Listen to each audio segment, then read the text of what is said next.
Welcome to the Del Walmsley Radio Show.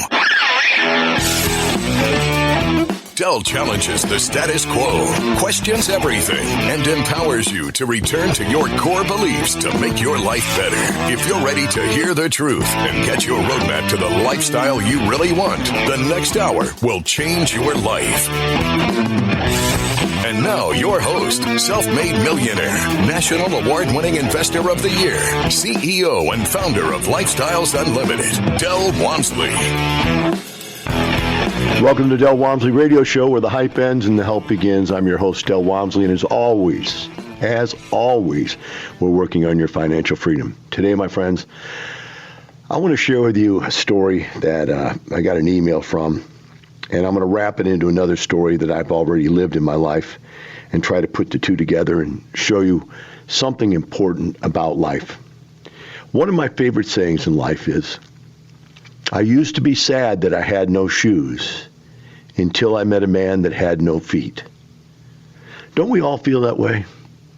Don't we all have this little bit of twinge in us that says, well, it's unfair. If only, if it could have, would have been. You know, you watch sports events go, the referee missed the play. We would have won if they hadn't messed us up on the play. If only I were taller, if only I were smarter, if only I came from a wealthier family, if only I had better education. If I wasn't so old, I could do it. If I wasn't too young, I could do it. If I didn't have bad credit, I could do it. If I, had no job, I'd have the time to do it, but because I have a job, I don't have the time to do it. But because I don't have a job, I can't get any credit. It's this way of thinking. And as much as we know that there's a tremendous number of us out here, and I throw myself into that group sometimes, I get all butthurt and pitiful about stuff in my life that I wasn't lucky enough to have. And it started out when I was a kid, when I was 200 pounds in fourth grade, was ugly, had to wear Coke bottle glasses. And I said, how do I survive on an earth when there's good-looking kids out here that the teachers like because they're good-looking? Because they're good-looking, they love themselves, they're funny, they're happy, they're excited about life. They like each other because good-looking kids and fun kids like each other. And here I am, this little fat kid all by myself over here in the corner because nobody wants to talk to me because I really not somebody anybody want to talk to. I got no experiences in life because I don't get to be with anybody else. I don't have any friends. I mean, just feel the pity, self-pity in these comments, guys. And I grew up in that kind of self-pity. Until one day, something happened to me that changed everything, which was I read a book about a guy that was 400 pounds who lost, 175 pounds or something like that and got down to 225 pounds and won Mr. Universe. And I thought, if this guy can do it, why can't I do it? Why can't I change from this fat, round blob of human flesh into a chiseled, ripped to shreds, body that people would just gawk at? And I remember putting pictures all over my room of bodybuilders with great abs. It was always the abs that I cared about most. I wanted the ripped abs because I was a fat kid. And I emulated that. Every day I'd look in the mirror and I'd dream of those abs being there. And as I lost weight and as I worked out and I got closer and closer, I could just envision it. By the time I actually became a contestant winner, I'd already thought that through my brain 1,000 times. So it was almost anticlimactic. It was like, I've been there, done that 1,000 times in my brain. And that realization that you can, with your mind, create a completely different world for yourself is what I want to talk about today. Napoleon Hill's statement, whatever the mind of man can conceive and believe, it can achieve. But you have to conceive it. You have to believe it. And before you conceive it, believe it, you have to even see it. You have to see it somewhere. Somebody has to put it in front of you and you go, wow. Now, the really special people in this world see things that no one's ever done before. They see things that have never been accomplished and say, why not? Many of us say, how? These people say, why not? And so today we want to talk about some of this why not kind of conversation. So back when I first started investing, I bought some houses. I used up all my cash. I had no more cash. So I decided that I wanted to partner with somebody who had money. So I'd let them put up the money. I'd do all the work and put the debt in my name, signed for the credit, because I had good credit. But I just ran out of money buying houses already. I was cash poor, house rich. And so my first partner was a gentleman that was a cosmetic dental surgeon. He made very, very good money. But unfortunately for him in his life, one day he was working with a chainsaw in the backyard, trimming some tree limbs, and he cut off his thumb. Can you imagine that? Cut off his own thumb. Now, they picked the thumb up and put it nice and took him to the surgery, and they sewed it back on, but it couldn't move, never the same. It was just a stub. And so he could not perform dental surgery anymore. And he was living in a nice home, nice neighborhood. Kids were going to college. I mean, this gentleman needed money. He saw our ad. He came in. I met with him. He was the nicest guy in the whole world, most down-to-earth, ethical person I've ever met, probably. Unbelievable guy. And so I talked to him about, hey, let's do something together here. And he said, yeah, I'll do that. And so we went out together and we bought 11 houses. And then we bought a fourplex. And it was like, wow, two things happened. A symbiotic relationship in life, whereas I knew nothing about raising capital and syndicating deals, creating partnerships. I knew how to buy a rent house. I knew how to operate a rent house. But by getting in with this gentleman, I learned a whole new system. And from there, I went to another family. One of the members was a doctor. And I did, with that family, 10 units, 5 duplexes. Then we moved on and we bought 15 more duplexes, so we had 30, so we had 40 units. And then we went on and bought 45 townhouses. So altogether, we had bought 80 units together. Then I met with another lady who was retired, and she and I went out and we bought 4 fourplexes and a couple houses together. And all of a sudden, I had over 100 houses in less than a year and a half, whatever it took, I don't know exactly. But I had learned a completely new skill set that allowed me then to go on and create lifestyles, to grow lifestyles, to teach other people how to do all this stuff, and to eventually accumulate thousands of units instead of just 10, 20 units. That teaching taught other people how to buy thousands and thousands and thousands of units. Curtis Haynes now had 7,300 units last time I talked to him. 30 apartment complexes. Do you understand he's never owned a piece of real estate before he came to lifestyles? And now, because he's taken what it took me 28 years to develop, he's able to pick it up 5 years ago and run with it and have 10 times the results I had. Just unbelievable. This is the way life works for those people that say, why not? Those people that say, I don't know, I don't believe, or they say, how could I do it? Just do not survive in a world where there's people that say, why not? Why not me? Why can't I be a bodybuilder? There's nothing that says I can't. My genetics don't say I should, but that doesn't mean I can't beat my genetics, right? Why can't I be a millionaire, although I was born into a poor family, a very blue-collar, middle-class type of family that never really had anything? Why can't I be a multi-millionaire? Or just a millionaire to start with? But once I was a millionaire, I said, well, why can't I be a multi-millionaire? And I started looking up people, everybody that was on TV, everybody that was famous. I started looking up their net worth. And it gave me a new goal to say, why can't I be as wealthy as an athlete, as a movie star? I don't need to be them. I just need to know that there needs to be more zeros for me to get there. And so I changed and said, why not? Why not me? Why not Del Walmsley being worth $100 million? Why does 1 million have to, what is 1 million? Why can't I be worth 100 million? Why not? And the answer when you ask why not is, well, of course you can. If you're willing to do the things necessary to make that work, to make that occur, and you just need to go and find that map and then work that map. There is no reason why not for any of us. There is just how. How do I do this? And if there's enough why, I guarantee you, this is from Tony Robbins, if there is enough why in your sentence, the how will come easily. But there has to be enough why. Be right back with the Del Walmsley Radio Show. You're listening to the Del Walmsley Radio Show.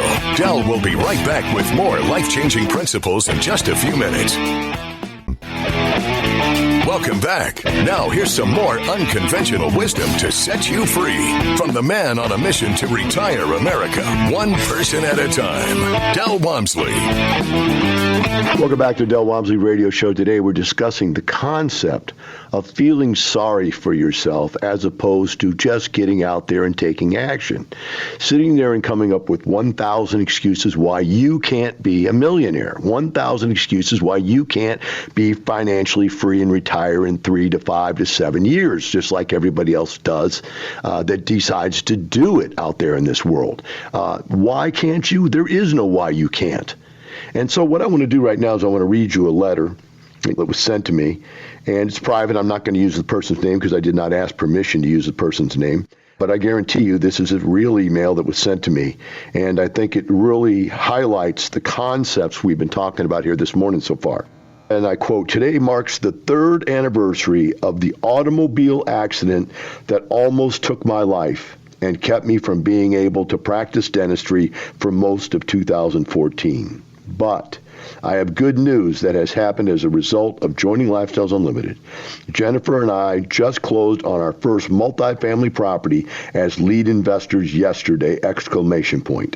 This property is a real gem in the cultural district of Fort Worth, and we are excited with this step in our journey and the returns we have planned for and past investors in our deal.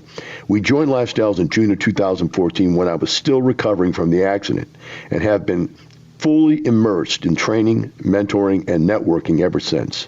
Mentoring from J.B. Durham and Don Rao helped us determine our roadmap, and we have followed it without deviation and have seen positive results and can see that more are to come. We began by adding to our single-family portfolio with 2 additional profitable single-family properties and became passive investors in 4 multifamily deals. The very next day after your 25th anniversary celebration, we left Houston and visited a property that we began to underwrite for acquisition. This turned out to be a good learning experience, but we decided it was not the right property to purchase through the help of our mentoring team we had assembled. We underwrote more properties and got deep into the offer stage on 2 of them, but these did not result in contracts. The networking and friendships gained through Lifestyles resulted in a successful acquisition we just completed yesterday. I am thankful to Jennifer for not giving up after putting in so much effort with no multifamily properties purchased for over 15 months. This journey has been good for us as a couple and has strengthened our relationship while developing new skills and enhancing existing ones. As you know, Lane Bean embodies the abundance mentality. Lane is a friend who knew we were trying to purchase another property in the same submarket as his. This particular seller just wanted too much and the numbers would not work. Lane was working on closing his second deal and knew about another property we now own. He told me about it and that we might be able to get it off the market if we acted quickly.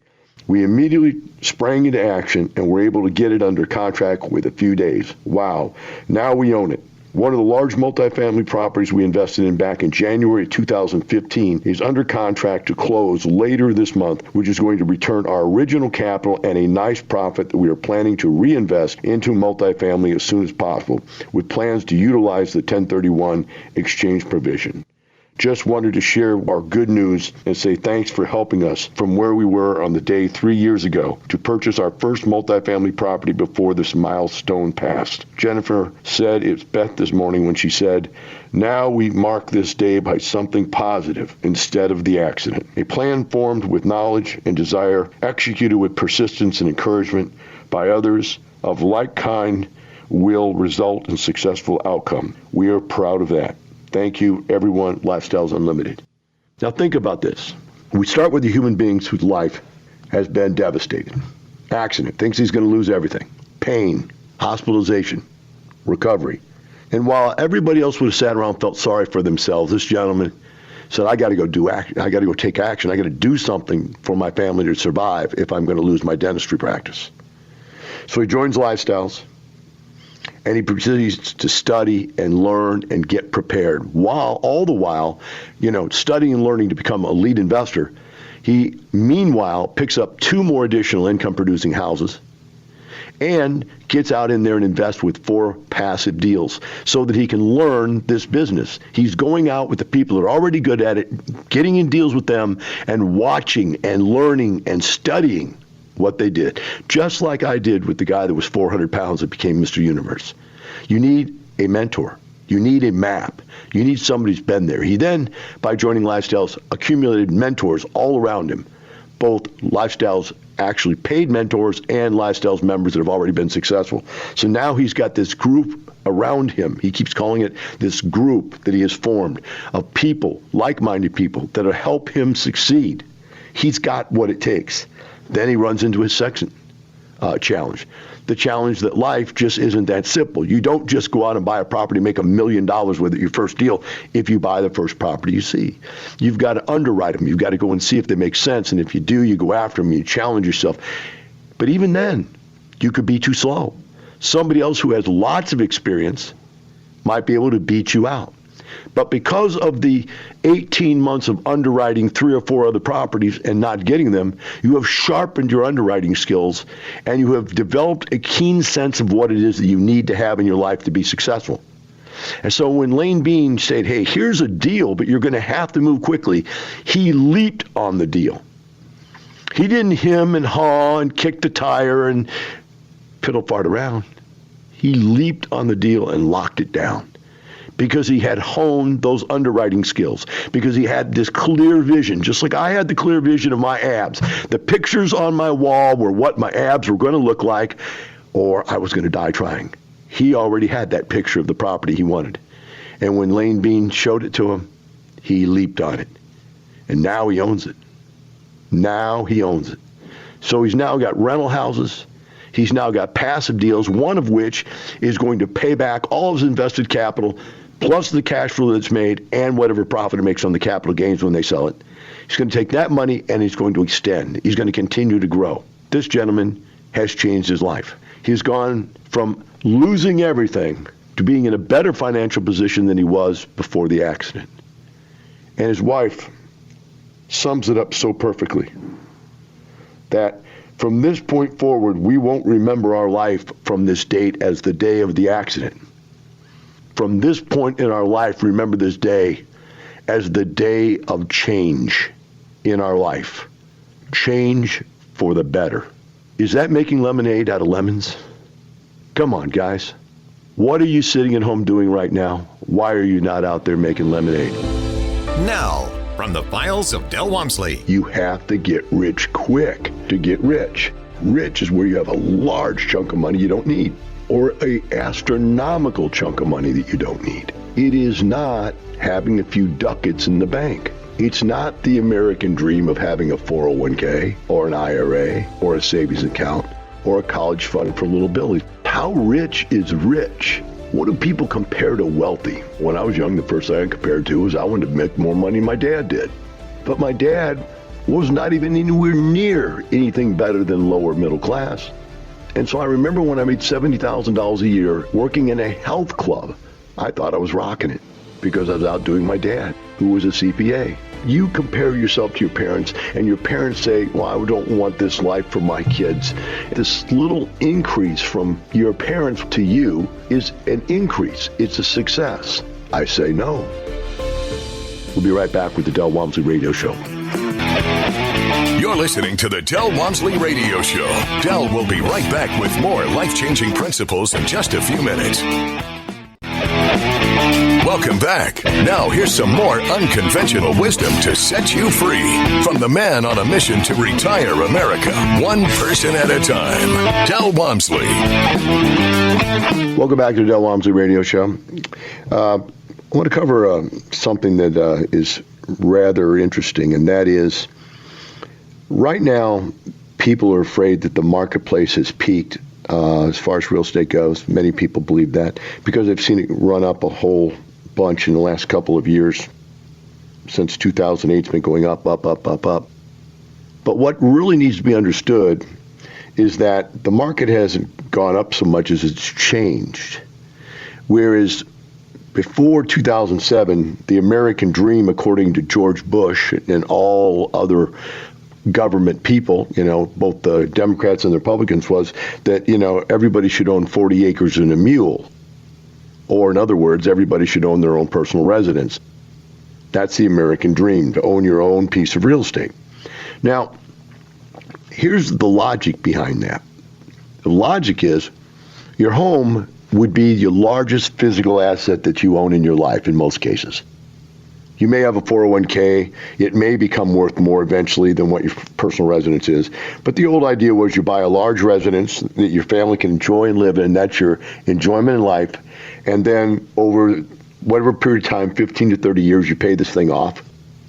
And now this is a gigantic asset, one that you would never have. That asset is going to appreciate in value and it's going to keep up with inflation, right? And then there's the giant crash in 2007.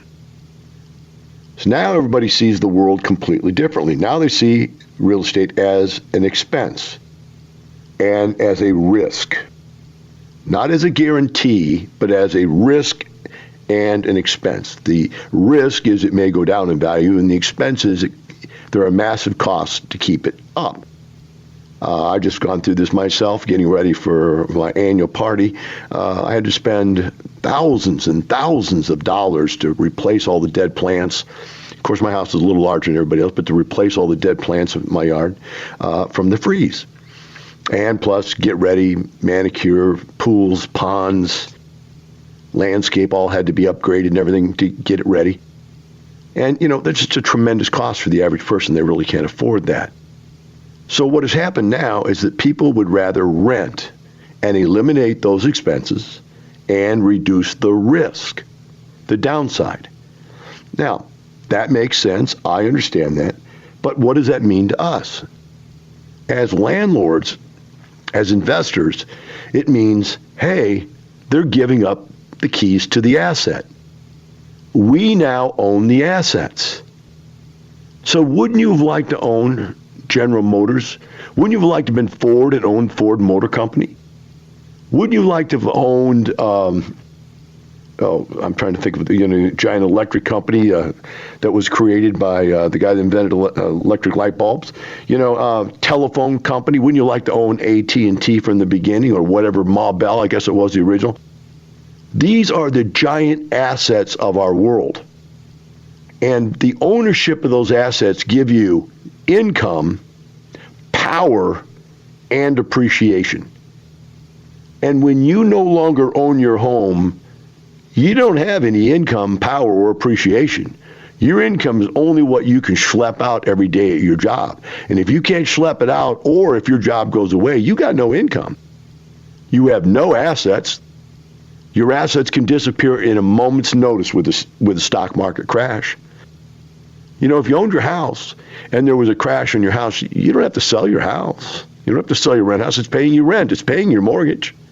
That's not a problem, right? But the stock market crashes and you're living off of that. You have to sell something to live. So you've got to sell at a lower price than what you purchased at. But in a rent house, we don't have to sell to live. We're living off the cash flow. We can hold on to that asset until it revives and comes back up like it is now. So what is happening is that we are creating mega wealthy landlords that own all of the resources and the assets in this world. And then we're creating all of these college-educated kids living in rent houses and apartments that have no assets, no wealth, and in many cases can't even get a job that pays enough to pay off their college debt. We are creating a society of haves and have-nots. We are eliminating the middle-class America in our society. Right now, think about it. We are eliminating that which our parents strove to be, which was that middle-class success zone, where you live better than your parents lived, you have more, you dream that your kids would live better than you, and everything seemed to get better every generation, or at least every year after year. That is gone. We now have the haves, people like myself and everybody else that's an investor, who are getting wealthier every single year, and the have-nots, which are getting higher and higher expenses on them every single year.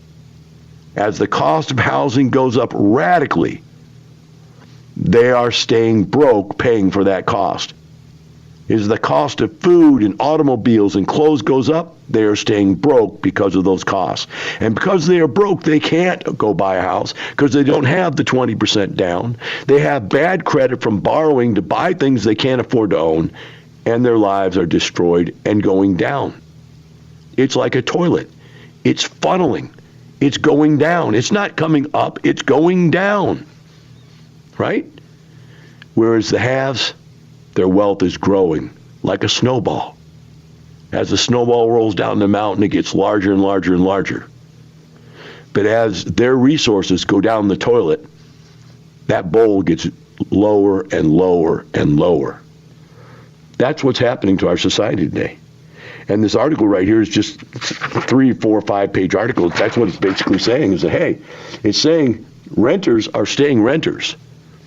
So if you're thinking, wow, did I miss the boat? I didn't get into the rental business soon enough. You are wrong. The rental business is exploding because no one wants to own, or they can't. How do you go buy a house if you can't come up with 20, 25% down? How do you buy a house if your debt-to-income ratio is too high because you can't make as much money as all the stuff it costs you to live? How do you buy a house if you can't, if your credit's bad? How do you buy a house? The answer is, you don't. You rent on for the rest of your life, and you stay in that subservient customer position for the rest of your life. On and on and on, just trying to make it from day to day to day, from paycheck to paycheck to paycheck. The only way you can break that cycle, my friends, is to get your money out of that stupid 401k, which pays you nothing, to get your money out of that stupid IRA, which pays you nothing. Start investing. You need to buy some real assets, not paper assets, real assets that do 3 things at the same time. Number 1, pay you a dividend every single month. Your 401k does not pay you. Your IRA does not pay you. Your paid in full home does not pay you. You need something that pays you. Number 2, that will keep up with inflation. Yes, all things keep up with inflation. Gold keeps up with inflation. Rocks keep up with inflation. Hog bellies keep up with inflation. But so do rent houses, and so do apartment complexes. Right? And number 3, you can leverage them. You can go out and buy them on leverage. Without leverage, right? Without leverage, you're not going to be able to make the kind of money we make, which is the very high rates of return. The returns that you hear us talking about on this radio show are real. We're not making them up. These are people coming in and telling you, this is what I did. Now, I haven't gone out there and authenticated that, but they have no reason to tell you differently. This is what they're doing. This is what we do, what we teach. You just are not getting a part of it. And because you're not getting a part of it, your net worth is literally going down compared to our net worth, which are going up. And over a period of time, the inflation is going to eat that dollar sitting in that 401k away to nothing. And over time, inflation is going to make our rent houses and apartments worth mega millions of dollars. Inflation helps us as far as value of our houses. It helps us as far as rental increases. It hurts you by owning cash assets. Paper, stocks, and bonds. Inflation destroys those investments. And you, my friends, are sitting on the sideline going, well, Del, I don't know if I should believe you or my financial planner. This guy's got a degree. He's got a license. He's an idiot. You know, I know that. He's still working. If he knew what he was doing with money, he would be rich and retired. He would be having 150 people over this weekend for a grand, gigantic party. But he doesn't, because he doesn't have any money. He's got a job. He has nothing. Believe me, go find him out. He's a liar if he tells you he's rich, because he's not. He's an employee. We'll take a short break. Let's see what time it is here. Now we got about 20 seconds here. So one last thing before we go to break. Go check out your financial planner's net worth. See if he'll show you his financial statement. Then you know whether or not you want him manipulating yours. Take a short break. Be right back with the Del Walmsley Radio Show. You're listening to the Del Walmsley Radio Show. Del will be right back with more life-changing principles in just a few minutes. Welcome back. Now here's some more unconventional wisdom to set you free from the man on a mission to retire America, one person at a time, Del Walmsley. Welcome back to the Del Walmsley Radio Show. Want to learn more about Lifestyles Unlimited and the Real Estate Education and Mentoring Program? Call us at 866-945-6565. Today we've been discussing all sorts of things. The next topic I want to cover is making bad decisions in life. The average person thinks like a poor person, and I really believe that they believe that the world is a zero-sum place, that either they can have or they can't have, they do or they don't, they're rich or they're poor, they're broke or they're not. Right? And so you've got these ideas that people have been telling you your whole life. And there's, a radio show out there, Dave Ramsey, who talks about getting out of debt, like getting out of debt is the secret to life. It isn't the secret to life. It is the secret to getting out of debt. But then what do you have? You have a broke person. A person out of debt is a broke person. A person with millions and millions of dollars is somebody who leveraged their way to success and became financially free. But you see it all the time. I've got 2 or 3 emails here that sort of point that out. Let me read this one to you. It says, I was paid a $40,000 bonus last year. Instead of saving this money for investing, my wife paid off her car and an ATV of mine. Now, first of all, how does the wife get control of your bonus? That's your bonus, right? But I guess this guy's got that relationship with his wife where she runs the family or whatever, or at least the finances. But this was really a stupid thing for her to do, because with the $40,000, they could have gone out and bought 2 rent houses and make $500 a month each positive cash flow. That'd be $1,000 a month. They might have picked up $10,000, $15,000 in equity, made another $20,000 or $30,000, and they would have made 2 or 3 times the amount of money that she paid off. But instead, they can't make any money. They would have $1,000 a month positive cash flow, which easily would have paid that car payment and ATV payment, probably even more. Why do I say that? Because the interest on the car was only 3.5%.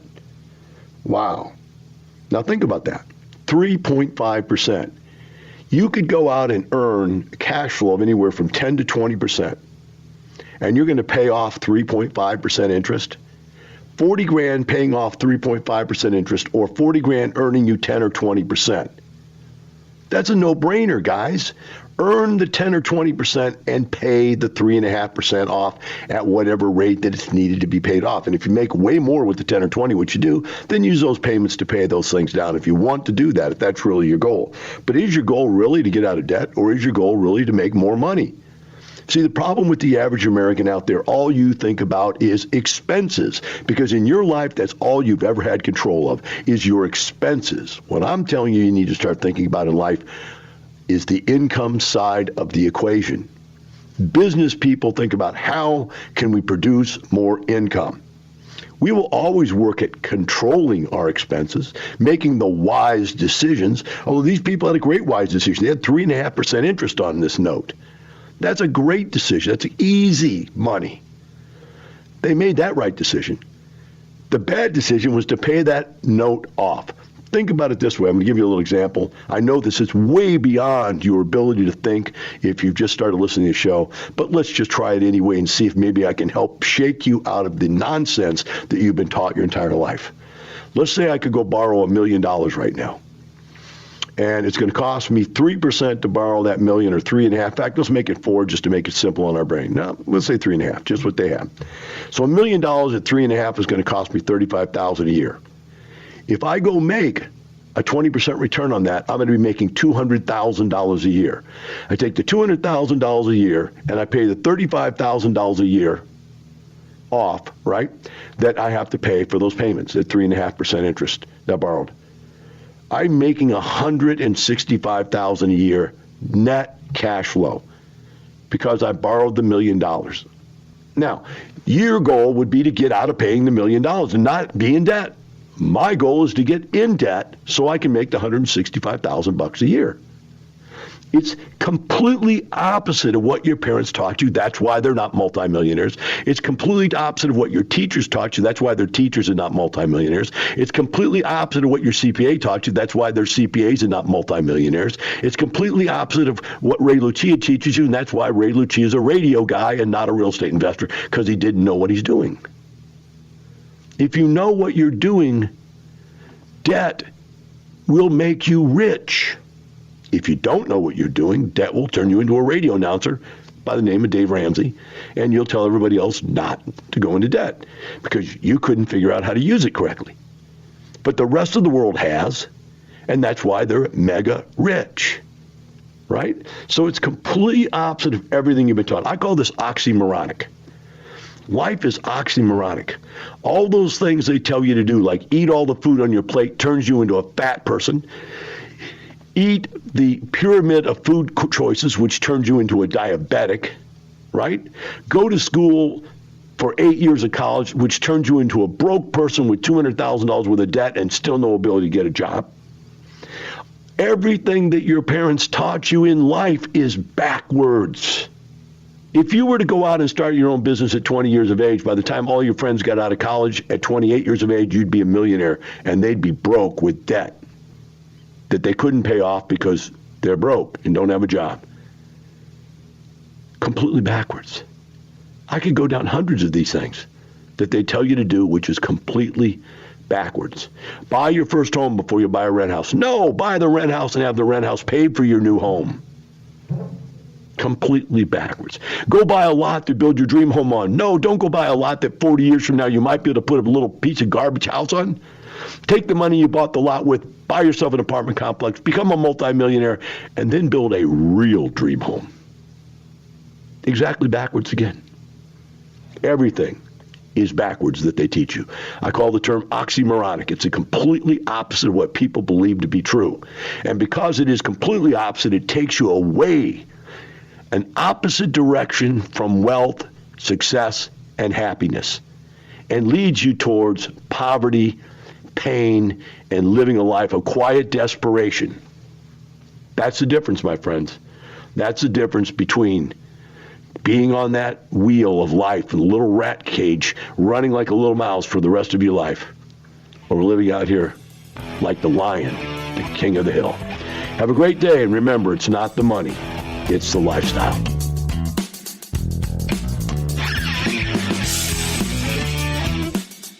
The information and opinions you hear on the Del Walmsley radio show are those of the host, Del Walmsley, his guests, and his callers, and do not necessarily reflect the opinions of this station, its affiliates, its management, or advertisers. The Del Walmsley show is for entertainment purposes only. Please consult a professional regarding your personal investment needs. Nothing presented on the Del Walmsley show constitutes an endorsement, recommendation, offer, or solicitation to buy or sell any product or security.